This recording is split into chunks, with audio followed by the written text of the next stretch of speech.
For warm weather just around the corner, are you in shape for summer? Got to be. Local fitness author Jonathan Bailor's new book in The Smarter Science of Slim, and he joins us in studio this morning. Thanks for being here. My pleasure. Thank you, Looking guys. fit too, by the way. Trying. Well, hey, practices what he preaches. So Jonathan, let's talk about. We talk a lot about an obesity epidemic Absolutely. in this country. What do you see as the overall health of our country?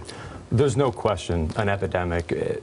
Obesity and diet-related illness has actually surpassed tobacco as the leading cause of death in our country and accounts for 1 in every 5 healthcare dollars we spend. And we all know there's a healthcare crisis in the country, and that's directly attributable to incorrect diet and exercise information.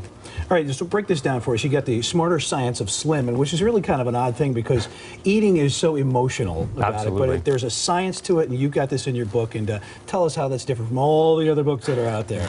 Well, The Smarter Science of Slim is a compilation of over 1,100 research studies simplified into a lifestyle where it actually proves that just eating less and exercising more, as we're all told, harms our health and leads to fat gain. What the research actually shows is that if we eat more but of the right kinds of foods and do less but higher quality exercise, we can fundamentally heal our metabolism and enable our bodies to work more like they used to or like naturally thin Think people. about it too, because if you're starving yourself all this time, that's not really a good thing at all. It's not good at That's all. what those diets, some of the diets out there, you have to starve yourself. When short-term weight loss is really not what we're after, right? We're all after long-term health and fitness, and that which we do to achieve long-term health and fitness in some ways is in sharp contrast to what we do to lose weight short-term. Wait a sec. Back up a second. You said eating less and exercising more to lose weight is really the wrong way to do this? Yes, studies show about 95.4% of the time we end up worse off if we just eat less of our existing diet and do more traditional exercise. And so it's really more about what we're putting in than what we're putting out. The research unequivocally shows that it's about the quality of food we're eating and about the quality of the exercise we're getting, but that's not what we're told. All right, there you go. So it's all about the diet. You say, what, 80%? You'd say more so than staying in shape? I would say it's about 80% healthy foods and about 20% getting high quality exercise. Okay, so what do I need to change right now? I mean, if there's one thing that I need to be putting more in my body, and what time of day I should be putting that in, what should I be doing? Focus on filling yourself with so many non-starchy vegetables, things you put in salads, and lean proteins like any kind of seafood, or organic grass-fed beef, and natural fats. Just eat so much of that that you're too full for filler, such as starches and sweets. What about taking things out of your diet? I mean, it's so hard because you're so ingrained to sit there and temptation gets you. Yep. How can you train yourself to say, I'm not going to do it? Well, have you ever been too full for dessert? No.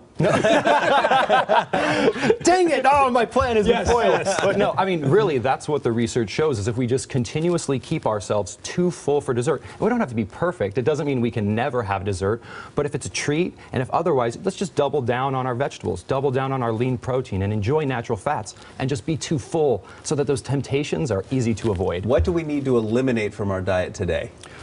Sweetened drinks and refined starches. Really, if it's just one thing, sweetened drinks. Don't drink calories. When you That's say simple. refined starches, list those foods.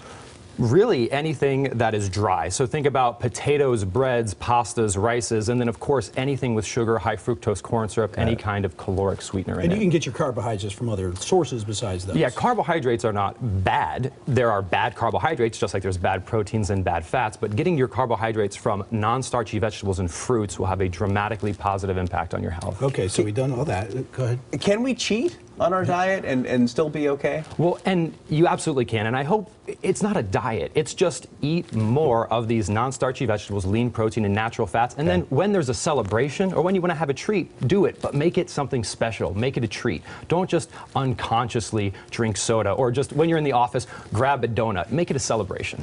All right, we're looking forward to just eating right, if you can just eat those right things. Now, when a lot of people get in shape in the summer, but then they slack off when it gets cold again. I mean, I can see this now, because you always want to look good for that summer. Yep. But when it gets cold again, you kind of let it go. Well, and that's the beautiful thing about eating more, smarter, and exercising less, but smarter is one, it doesn't take a lot of time, and it makes you feel great. Traditional diets are terrible. They make you tired, they make you feel lethargic, and that's why we stop doing them. But if you eat and exercise in a way that just fundamentally revitalizes your metabolism, makes your skin glow, makes your eyes shine brightly, makes you sleep better, makes your mind clear, you won't want to give it up. Boy, I'm sold right there. You just told me. Food for thought, right? Food for thought, yeah, Right. absolutely. It's only hard if it's hard. If it's not hard, it's not hard. All right, we just have a few seconds left. What would be a really good starting exercise for somebody that wants to get out and get a program going? Well, I would say stop running. Ironically enough, it's not about doing more but less intense exercise.